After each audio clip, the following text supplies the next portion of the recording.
आप सुन रहे हैं आज तक रेडियो।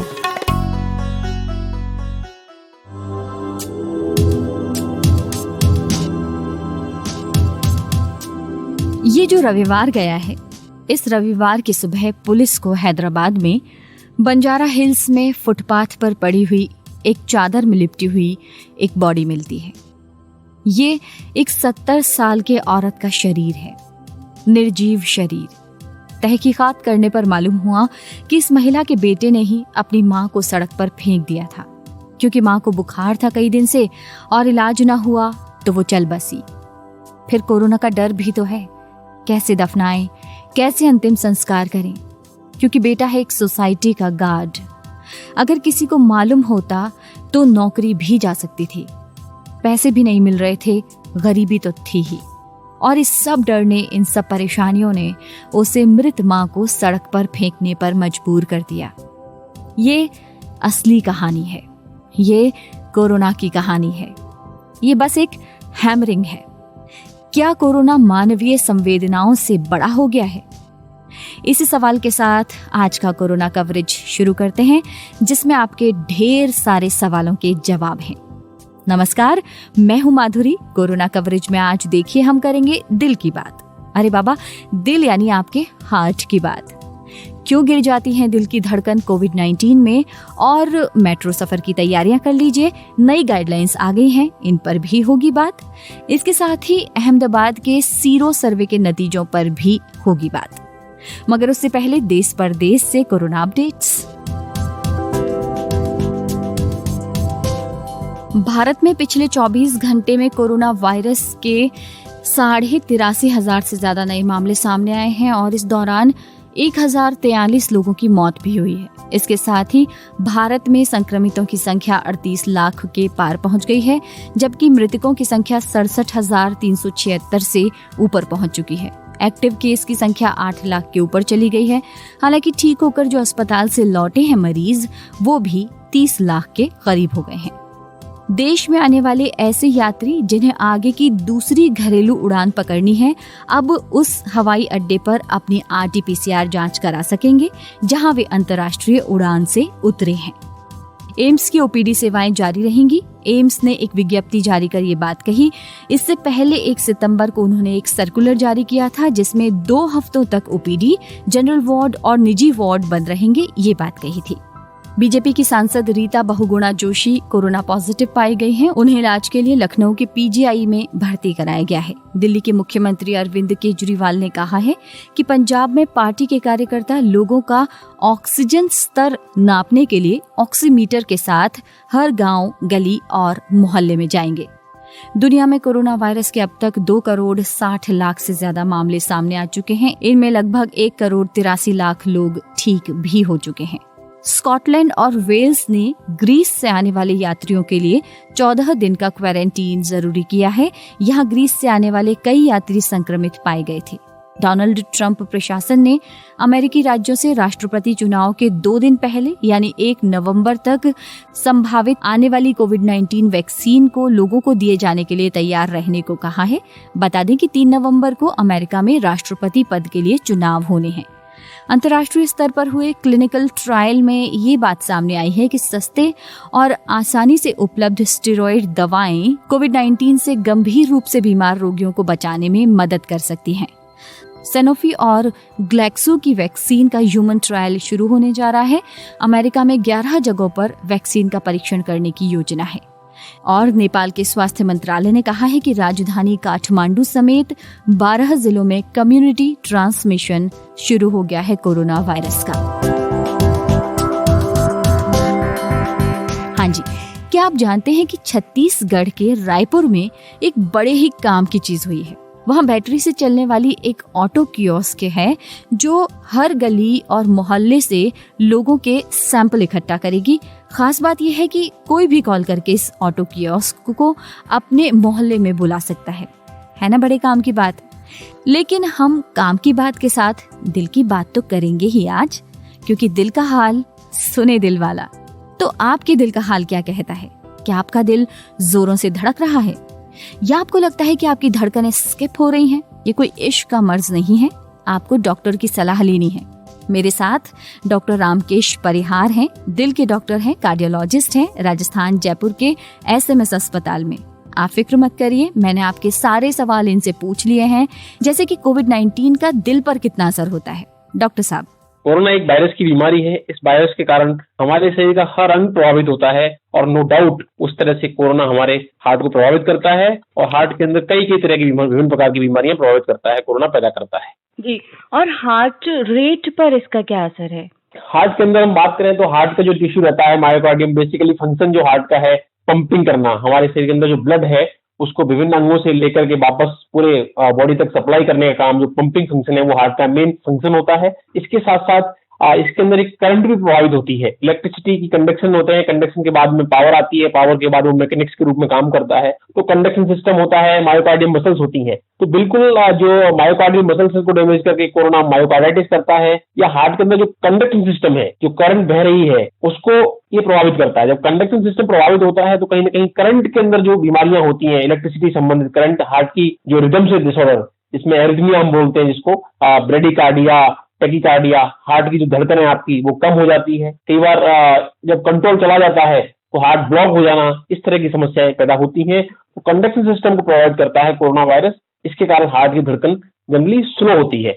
और जो कोरोना वायरस है ये वायरल फीवर है। जनरली जो भी सारे वायरल फीवर होते हैं, कोरोना वायरस ही क्यों, कोई भी वायरस फीवर होता है वो रिलेटिव ब्रेडिकार्डिया पैदा करता है। इसका मतलब क्या है, जब बॉडी के अंदर फीवर पैदा होते हैं, फीवर के साथ साथ हार्ट रेट बढ़ती है। बट जो वायरल इलनेस होते हैं इनके अंदर क्या है कि हार्ट रेट उस प्रपोर्शन में नहीं बढ़ती, इसलिए इसको हम ब्रेडिकार्डिया बोलते हैं। तो बिल्कुल कोरोना वायरस हमारे हार्ट के अंदर, हमारे हार्ट का जो कंडक्शन सिस्टम है उसको ब्लॉक करता है। ब्लॉक करने के कारण हार्ट के अंदर जो हार्ट की धड़कन है वो स्लो हो जाती है। जी डॉक्टर साहब, और क्या कोई एज, स्पेसिफिक एज के लिए है ये कि कोविड की जो बीमारी है, हम देख रहे हैं कहीं ना कहीं ऐसे लोग जो इम्यूनो कॉम्प्रोमाइज्ड हैं, चाहे वो ओल्ड एज की व्यक्ति हैं या फिर बड़ी बड़ी दवाइयों पर चलने वाले लोग, एंटी कैंसर ड्रग्स हैं, या फिर डायबिटीज, हार्ट की समस्या, पुरानी लंग्स की समस्या, किडनी के पेशेंट्स, इस तरह के लोगों को ज्यादा प्रभावित कर रही है। पर्टिकुलरली जब व्यक्ति की उम्र बढ़ती है, उम्र बढ़ने के साथ साथ अगर हम कंडक्शन सिस्टम की बात करें, हार्ट का जो धड़कन का सिस्टम है उसकी हम बात करें, एक उम्र बढ़ने के साथ साथ हार्ट की धड़कन की सिस्टम अपने आप ऑटोमेटिक भी कम होती है। जैसे एक व्यक्ति जब पैदा होता है तो उसके हार्ट की धड़कने की दर 150-200 तक होती है। जैसे ही वो एक एडल्ट एज में आता है तो हम बोलते हैं साहब हार्ट की धड़कन की दर 60 से लेकर के 100 के बीच में रहती है। बट जैसे उम्र बढ़ती चली जाती है तो उम्र के साथ सेनाइल डीजेनरेशन, सेनाइल ब्रेडिकार्डिया, अपने आप धड़कन कम होती है। इसलिए ऐसे व्यक्ति जिनकी उम्र ज्यादा है उनमें कंडक्शन सिस्टम कोरोना वायरस के कारण जल्दी प्रभावित होगा। और नो डाउट जब ऑलरेडी उम्र के साथ की धड़कन कम हो रही है प्लस कोरोना वायरस का इन्फेक्शन भी हो गया तो इस तरह के अंदर वो चीजें अपने आप समप होकर डबल हो जाती है। और कहीं ना कहीं उम्र दराज लोगों के अंदर जो नॉर्मल कॉम्प्लिकेशन ज्यादा है उस तरह से हार्ट के अंदर भी कोरोना वायरस के कारण ज्यादा पैदा होती है।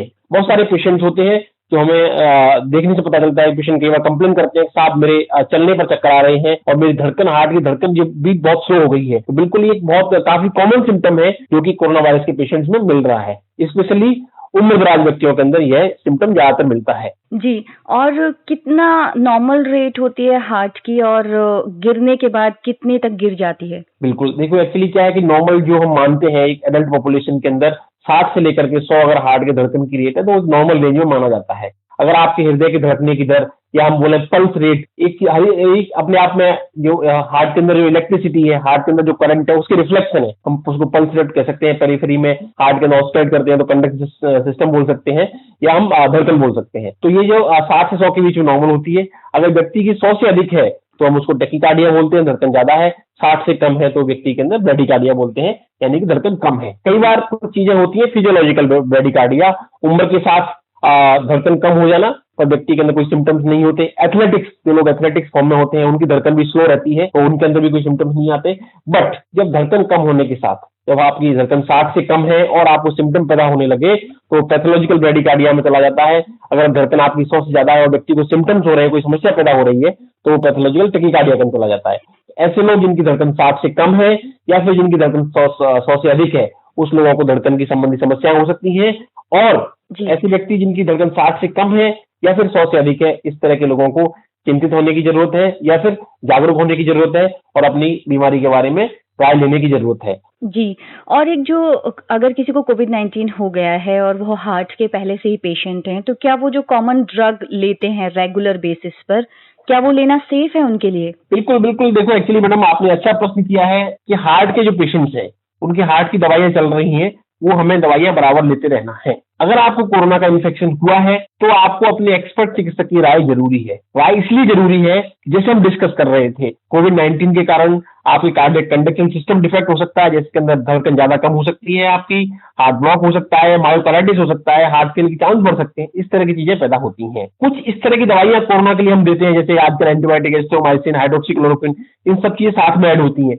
तो जब ड्रग ड्रग इंटरेक्शन भी काफी कॉमन है, क्यूटी प्रोलॉन्गेशन, क्यूटी इंटरवल बढ़ जाना, जो कि एजिथ्रोमाइसिन, हाइड्रोक्सीक्लोरोक्विन से भी होता है, तो इन सब चीजों का एक एक्सपर्ट ओपिनियन जरूरी है। एक एक्सपर्ट की उपस्थिति में राय लेकर के और जब हम इन ट्रीटमेंट को स्टार्ट करें तो ज्यादा ठीक रहता है। इसलिए कुछ मेडिसिन ऐसी हैं। अदरवाइज जो कार्डियक पेशेंट्स के लिए कार्डियक मेडिसिन है, वो पहले से जो चल रही है, उनको आपको मॉडिफाई स्वतः रूप से नहीं करना है। अगर आपको लगता है कुछ हमें चेंज करना है, तो आपको अपने एक्सपर्ट चिकित्सक से परामर्श लेकर के और चिकित्सक की राय के हिसाब से ही चेंज करना है। जैसे हम बात करें एस इनहिबिटर्स की, SARS-CoV-2, ये एस इनहिबिटर्स के जो रिसेप्टर है, उनके थ्रू सार्स वायरस प्रभावित करता है।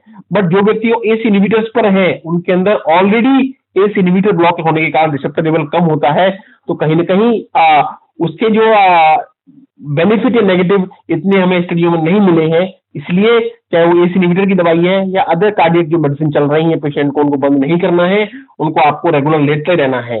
बट कोरोना के लिए अगर आपको कोई और मेडिसिन ऐड हुई है, उससे संबंधित बीमारी के लिए कोई भी मेडिसिन ऐड हुई है, तो फिर आपको अपने चिकित्सक से राय लेकर के, कोई ड्रग इंटरेक्शन तो नहीं हो रहा आपस में, कोई कॉम्प्लिकेशन तो नहीं हो रहा है, क्यूटी इंटरवल प्रोलॉन्ग तो नहीं हो रहा है, रिपीट ईसीजी की तो हमें जरूरत नहीं है, वापस आपकी हार्ट रेट क्या है और धड़कन कितनी है, ब्रेडिकार्डिया तो नहीं हो रहा है, इन सब चीजों के बारे में ओपिनियन बहुत जरूरी है। बट दवाइयों को आप स्वतः रूप से बंद नहीं करें, आपके जो भी चिकित्सक हैं उनसे परामर्श लेकर के और राय लेकर ही आप अपना आगे का प्लान करें। जी डॉक्टर साहब, एक आखिरी सवाल मेरा ये है कि क्या हम इसे एक डायग्नोस्टिक का टूल की तरह ले सकते हैं कि जैसे ही पता चला कि हार्ट रेट जो है बहुत कम हो रही है, लेकिन हमें और कोई लक्षण नजर नहीं आ रहा है, तो क्या ये कोविड-19 का एक डायग्नोस्टिक टूल ले सकते हैं हम इसे कि मान लें कि हम इसको डायग्नोस्टिक टूल नहीं कह सकते। पल्स रेट कम होना फिजियोलॉजिकल ब्रेडिकार्डिया भी हो सकता है, पैथोलॉजिकल भी हो सकती है, बहुत सारे कारण है। अकेला कोरोना नहीं, कोई भी वायरल फीवर क्यों नहीं हो, लाइक डेंगू के अंदर भी पल्स कम होती है। जी बात करें हम डेंगू फीवर की, वहां भी ब्रेडिकार्डिया होता है, तो all are viral fever they cause bradycardia.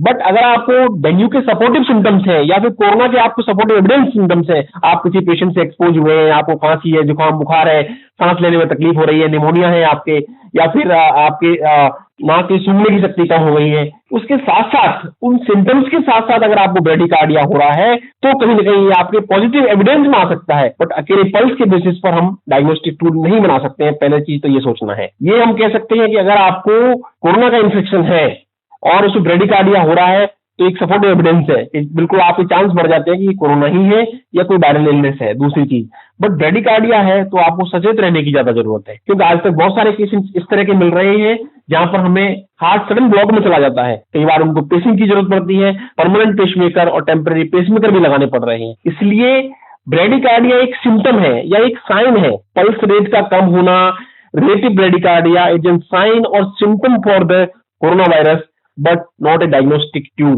Confirmation of diagnosis is always should be the clinical and laboratory. For laboratory performance, we need RT-PCR of COVID testing. Symptoms होते हैं, उनका आपस में clinical correlation is must. So, pulse rate का कम होना एक diagnostic clue हो सकता है, जो कि कोरोना के साथ साथ अदर वायरल इलनेस के अंदर भी मिल सकता है। लाइक डेंगू के अंदर भी पल्स 40 तक चली जाती है। मैनी पेशेंट्स, अभी डेंगू का समय आ गया है, इसलिए पल्स रेट को हम सपोर्टिव एविडेंस मान सकते हैं। ये नहीं कह सकते कि साहब पल्स कम है तो आपको कोरोना हो गया, ऐसा नहीं है। शुक्रिया डॉक्टर साहब। तो जैसा कि डॉक्टर साहब ने कहा, दिल का ख्याल रखिए। आपको 7 सितंबर से मेट्रो के सफर पर निकलना है, तो आप इन गाइडलाइंस को सुन लीजिए। ये गाइडलाइंस आपको फॉलो करनी होंगी। महाराष्ट्र को छोड़ पूरे देश में कोरोना के बीच मेट्रो ट्रेन सेवा 7 सितंबर से फिर शुरू होने जा रही है।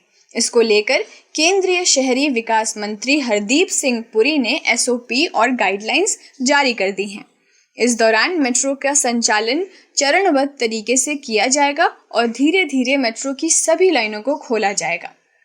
अब इतना तो हम समझ ही चुके हैं कि कोविड-19 महामारी के बीच मेट्रो ट्रेन में सफ़र करना अब पहले से बहुत अलग होने वाला है। इसलिए आपके लिए ज़रूरी है जानना कि मेट्रो में आखिर ऐसे क्या क्या बदलाव किए गए हैं और आपको किन किन नियमों का पालन करना है ताकि आप खुद तो इस महामारी से बच ही सकें, साथ ही अपने आसपास के लोगों को भी रख सकें। तो चलिए एक एक कर इन गाइडलाइंस के बारे में जानते हैं। पहला तो ये कि आप अगर मेट्रो स्टेशन पर जाते हैं तो आपकी थर्मल स्क्रीनिंग की जाएगी। बिना मास्क के मेट्रो स्टेशन में एंट्री नहीं मिलेगी। अगर कोई मास्क नहीं पहनकर जाता है तो मेट्रो की तरफ से उसे मास्क मिलेगा, लेकिन उसके बदले आपको पैसे भी देने होंगे। शारीरिक दूरी यानी सोशल डिस्टेंसिंग का पालन करना होगा। इसके लिए स्टेशन परिसर और मेट्रो के भीतर मार्किंग की जाएगी। बिना कोरोना के लक्षण वाले लोगों को ही सफर करने की इजाजत होगी। अगर किसी में कोरोना के लक्षण पाए जाते हैं तो उसे पास के अस्पताल या कोविड केयर सेंटर में भेजा जाएगा। दिल्ली मेट्रो में सिर्फ स्मार्ट कार्ड ही चलेंगे और कैशलेस तरीके से स्मार्ट कार्ड रिचार्ज होंगे। अगर टोकन या पेपर स्लिप्स टिकट का इस्तेमाल होता है तो वो भी पूरी साफ सफाई के साथ इस्तेमाल किए जाएंगे। आरोग्य सेतु ऐप के इस्तेमाल के लिए बढ़ावा दिया जाएगा, इसलिए ये बेहतर होगा कि आप अपने मोबाइल में पहले से ही आरोग्य सेतु ऐप डाउनलोड करके रखें। कंटेनमेंट जोन में मेट्रो स्टेशन नहीं खुलेंगे। एंट्री पॉइंट पर सैनिटाइजर रखे जाएंगे, जहां यात्री अपने हाथों को सैनिटाइज कर सकते हैं। हो सके तो आप अपने पास एक खुद का सैनिटाइजर रख सकते हैं। समय समय पर पूरे स्टेशन को सैनिटाइज किया जाएगा। यात्रियों को कम से कम सामान के साथ यात्रा करने की सलाह दी जाएगी। ये थी खुशबू, हमारी साथी हैं, आपके लिए इन एसओपी को लेकर आई थी। आज तक रेडियो अब सुनिए आज तक की मोबाइल एप्लीकेशन पर भी। प्ले स्टोर से आज तक की मोबाइल ऐप डाउनलोड करें। ऐप में आपको सबसे ऊपर राइट साइड में 3 आइकन दिखेंगे। उनमें से एक जो सबसे बीच में है वो है आज तक रेडियो का आइकन। तो उसे उंगली से ज़रा सा छू दीजिए और खुल जाएगा हमारा पिटारा, जिसमें क्या है, न्यूज़ तो हर जगह है पर हमारे यहाँ न्यूज़ है सही कॉन्टेक्स्ट के साथ। खबर तो आ गई पर खबर से आगे की बात क्या है, उसका एनालिसिस आपको हमारे यहाँ मिलेगा। और इस ठिकाने पर सिर्फ खबरें ही नहीं हैं, ज्ञान की बातें हैं, मज़ेदार किस्से हैं, बतकही है और भी बहुत कुछ है, जिसका स्वाद लेने के लिए इस गली के चक्कर लगाते रहें। आज तक रेडियो कहते हैं इसे, सुनता है सारा जहां। गाइडलाइंस को लेकर हमारे मन में और भी सवाल उठे। आखिर हमारे स्वास्थ्य से जुड़ा मामला है तो सारे सवालों के जवाब होने बहुत जरूरी हैं। इसलिए हमारे सहयोगी प्रतीक वाघमारे ने बात की दिल्ली मेट्रो के एग्जीक्यूटिव डायरेक्टर अनुज दयाल से। सर, मैं ये जानना चाहता हूँ कि थर्मल स्क्रीनिंग और सोशल डिस्टेंसिंग को एग्जीक्यूट आप कैसे करवाएंगे, और इसके अलावा और सेफ्टी को इंश्योर करने के लिए क्या कदम उठाए गए हैं? देखिए, मास्क पहनना कंपल्सरी है। सोशल डिस्टेंसिंग मेंटेन कर रहा, 1 मीटर का डिस्टेंस मेंटेन करिए। तो इसके अलावा लिफ्ट्स वगैरह में 2 या 3 लोग ही अलाउ करेंगे। एस्केलेटर में 1 फुट का गैप, एक स्टेप का गैप रखिए। बैठने में भी 1 फीट का गैप रखिए। खड़े होते हुए ट्रेन के अंदर भी तो ये सारा कुछ जो है एग्जीक्यूट इस तरीके से होगा कि एक तो सीसीटीवी कैमरा हमारे सारे सिस्टम पे लगे हुए हैं, और बेसिकली इसमें पब्लिक जो है self regulation is very important. बहुत ही जरूरी है कि पब्लिक भी सेल्फ रेगुलेट करे अपने सेफ्टी के लिए। बाय एंड लार्ज हमने देखा है कि मेट्रो में जब ट्रैवल करते हैं लोग काफी डिसिप्लिन करते हैं। प्लस एंट्री पॉइंट्स जो है उस पर भी हम रेगुलेट करेंगे। ज्यादा भीड़ होगी तो हम हो सकता है एंट्री को क्लोज कर दें टेम्परेरी। कितनी दफा आप मानते हैं कि मेट्रो रेल को सैनिटाइज किया जाना चाहिए? एक तो हर रात को जब ट्रेन हमारे डिपो में जाती है तो बड़ा डीप क्लीनिंग होता है, लेकिन जब ट्रेन रन पे है लाइन पे, जब लाइन पे एंड पे आएगी, दोबारा सर्विस में आने के पहले वो दरवाजे सारे खोल दिए जाएंगे और वो ट्रेन दोबारा साफ होगी। तो हर रन के बाद वो ट्रेन सैनिटाइज होगी, उसके बाद सर्विस में जाएगी। प्लस ट्रेन के अंदर हम फ्रेश एयर की संख्या भी विल इंक्रीज, वो काफी बढ़ा देंगे। जो इंटरचेंजिंग स्टेशंस है वहाँ पर भीड़ को किस तरह से मैनेज किया जाएगा? क्योंकि राजीव चौक पर 2 लाइंस हैं, कश्मीरी गेट पर भी रेड लाइन और येलो लाइन है, तो वहाँ पर भीड़ को कैसे मैनेज किया जाएगा? मेथड सेम ही रहेगा। वहाँ पे जो ट्रेन पे जो हमारी ट्रेन रुकती हैं, हो सकता है ट्रेन ज्यादा टाइम के लिए रुकेंगे तो लोग आराम से उतर सकते हैं और आराम से बोर्ड कर सकते हैं। बाकी स्टेशन रेगुलेशन वही, सिस्टम वही रहेगा। जब ज़्यादा भीड़ होने पर आप प्लेटफॉर्म पर कुछ ही लोगों को अंदर आने की अनुमति देंगे और कुछ आपके मेट्रो गेट्स बंद भी हैं, तो जब प्लेटफॉर्म पर जब लोग नहीं आ पाएंगे तो वो लोग बाहर ही भीड़ करेंगे जो यात्री हैं, तो वहाँ पर भीड़ को कैसे मैनेज होगी, वहाँ पर सोशल डिस्टेंसिंग कैसे आपका पालन करवाएंगे?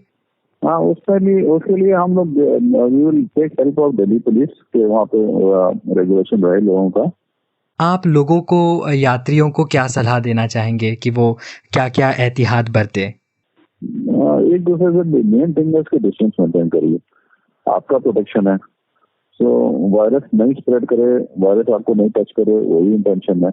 मास्क हमेशा पहनते रहिए, और जो सरफेस अननेसेसरी ना, सरफेस कोई भी सरफेस को टच मत करिए, बिकॉज वो वायरस वो हालांकि हम साफ करते रहेंगे, लेकिन जैसे आप एस्केलेटर पे चल रहे हैं जबरदस्ती वो हैंडल मत छूइए बार बार। हम साफ तो करेंगे लेकिन फिर भी अपने तरफ से प्रिकॉशन लीजिए। लिस्ट में देखना 3 लोग हैं तो जबरदस्ती मत घुसिए। तो ये सब सेल्फ प्रिकॉशंस हैं एक्चुअली, आप एंड इससे फायदा आप ही को होगा।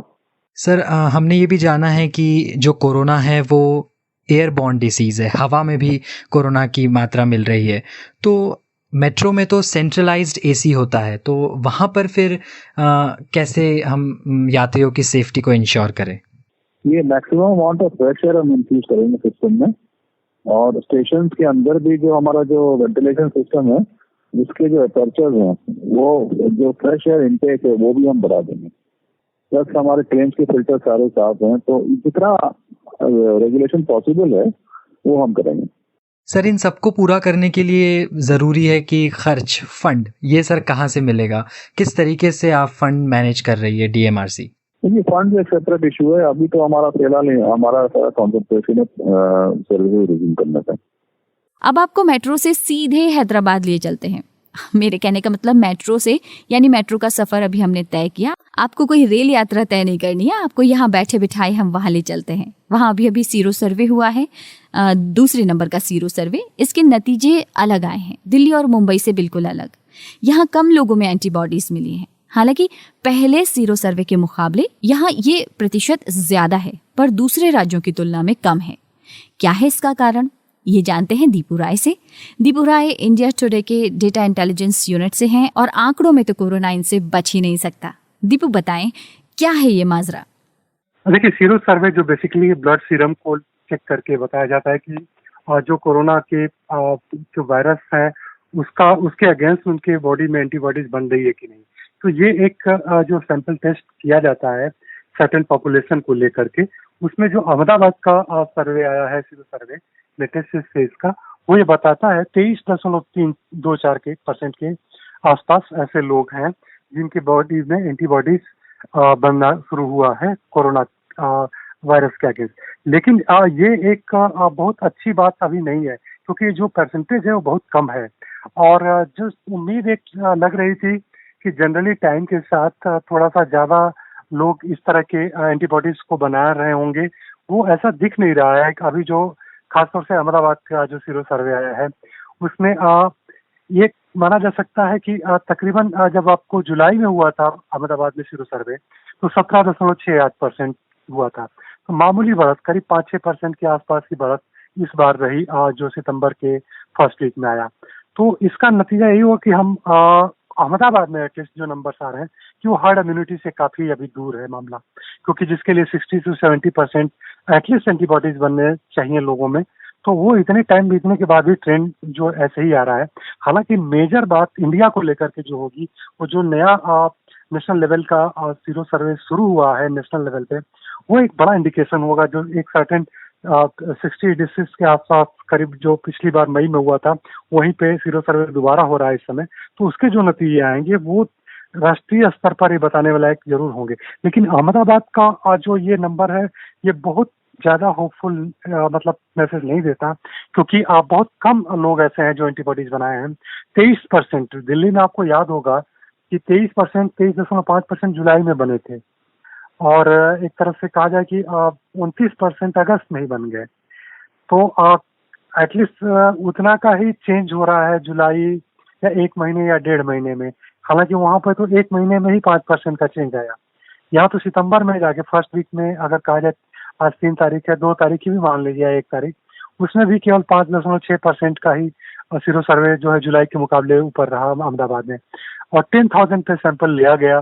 अब इसमें ये भी नहीं कहा जा सकता कि कम सैंपल है, हालांकि रिलेटिवली कम है, लेकिन जिस हिसाब से शहर की आबादी है उसके हिसाब से ये सैंपल एक तरह से सफिशिएंट है। लेकिन जो नंबर आ रहे हैं इन्फेक्टेड, जिनका एक्सपोजर हो चुका है कोरोना के वायरस के अगेंस्ट, उन लोगों की संख्या बहुत कम है। और इसमें यही है कि थोड़ी सी निराशा इसलिए हो रही है कि जो हार्ड इम्यूनिटी का एक संकेत मिल रहा था कुछ कुछ जगहों से, खासतौर से मुंबई या दिल्ली में भी कह लें, मुंबई में तो करीब ज़्यादा संभावना बन रही थी, 33%, 57% आपके स्लम एरिया में हो गई थी। अभी कुछ दिन पहले चेन्नई में हुआ तो वहाँ भी कुछ खास तो नहीं, लेकिन फिर भी 1/5 लोग केवल एक्सपोजर हुए थे। तो अभी जो ट्रेंड निकल के आ रहा है डिफरेंट सिटीज के, सेलेक्टेड सिटीज के, उसमें हार्ड इम्यूनिटी की बात बहुत साबित नहीं हो पा रही है जी।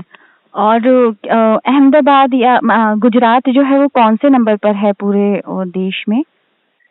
देखिए, अब गुजरात के जो नंबर्स हैं अभी, गुजरात इटसेल्फ 99,000 के आसपास अपना चल रहा है, लेकिन अगर नंबर वाइज आप देखें तो गुजरात काफी पीछे भी चल रहा है।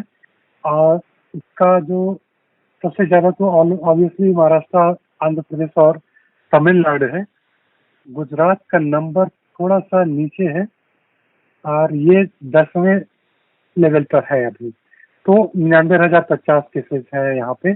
तो और करीब एक्टिव केसेज इसमें जो है वो 15,850 हैं, और रिकवर जो है 80,000 के आसपास किए हैं लोग जी। तो क्या इससे क्या इसका ये संकेत भी हो सकता है कि लोग इन्फेक्टेड ही कम हैं ऑलरेडी, यानी कोरोना वायरस का वहाँ पर संक्रमण ही कम है? हाँ, देखिए, जो 10 या 12 नंबर पे अगर है रैंकिंग, तो कोरोना का इन्फेक्शन ऐसा नहीं है कि कम है, क्योंकि जो स्टेट है जिस लेवल का पॉपुलेशन, उसमें 99,000 लग रहा है कि कल तक या जिस तरह से वहाँ ट्रेंड दिख रहा है वहाँ पे काफी कम संख्या में केसेस बढ़ रहे हैं। लेकिन अभी जो आप नंबर मैं देख पा रहा हूँ उसमें 3,000 के केसेस करीब बढ़ रहे थे। आपको बता दें कि कुछ दिन पहले, 3 दिन पहले तक है।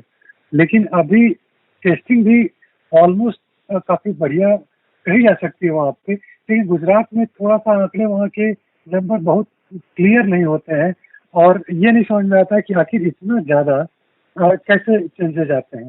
जैसे 1305 जो है केसेस आपके कल रिकॉर्ड हुए हैं, और उसके बाद 1310 एक दिन पहले, तो ये 1200-1300 डेली केसेस रिकॉर्ड हो रहे हैं।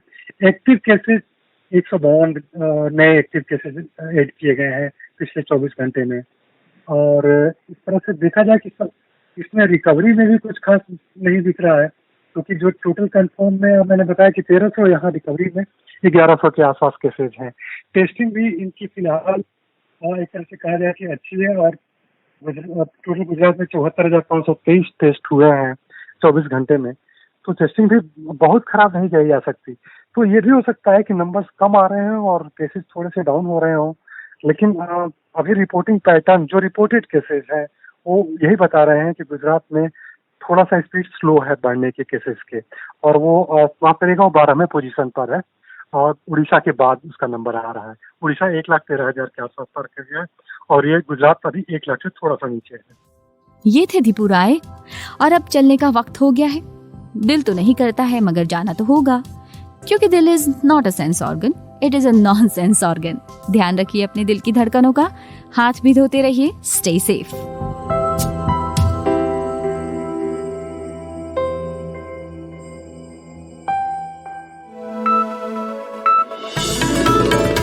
खबरों की हलचल और देश विदेश का मिजाज, आप सुन रहे हैं आज तक रेडियो।